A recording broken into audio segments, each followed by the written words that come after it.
High বন্ধুরা, তোমরা সবাই কেমন আছো? আশা করি খুব ভালো আছো। আমিও খুব ভালো আছি। আজ ছিল বৃষ্টি বৃষ্টি ওয়েদার, আর আজ রাখি পূর্ণিমা উৎসব। দুই দিদি চলে এসছে ভাইকে রাখি পরাতে। এদিকে রান্নাবান্নারও খুব তোড়জোড় চলছে, কারণ আজ হবে বাড়িতে বিরিয়ানি রান্না করা।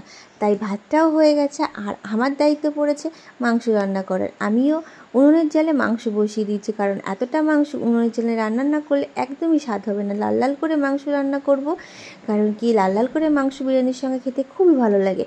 এদিকে ওর পিসিও চলে এসেছিলো ভাইদেরকে রাখি পরাতে, আর ওর পিসি সব গোছগাছ করে পুজো দিচ্ছিল। আমি আজকে পুজোটা দিইনি, কারণ কি আমি এদিকে রান্নার কাজে ব্যস্ত। তার জন্য পুজোটা ওর পিসি মনেই দিয়েছে। পুজোটা শেষ করা হয়ে গেলে দুই দিদি বসে পড়েছে, আর ভাইও বসে পড়েছে। দেখো, আমার ছেলে তো খুবই খুশি। ও এক লাফ দিয়ে এদিকে বসে পড়েছে, কেন যেন ও জামা পরবে না তাই।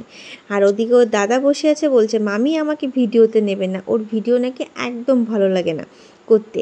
আর সব সময় তো ভাইকে বলতেই থাকে যে ইউটিউব স্টার ব্যাচে, এগুলো বলতেই থাকে। এদিকে জামা পরা হয়ে গেছে, আর পিসিমণি কোলেও বসে পড়েছে। দেখো কি কান্নাকাটি করছে। হ্যাঁ, ওকে তো রাখি পরাতেই পারলো না। দিদি একটু দুব্বো দিল কষ্ট মষ্ট করে, আর বড়দি তো একদম বসেই আছে। সর্দি একটু দিল, আর ওর পিসির অবস্থা এত নাজেহাল যে ওর পিসি লাস্টে বলছে যে থাক, তোকে আজ রাখিই পরতে হবে না।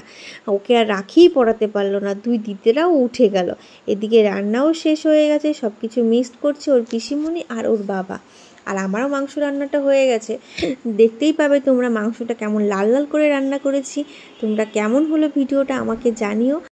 ভালো লাগলে লাইক কমেন্ট শেয়ার করতে কিন্তু ভুলো না। বাই।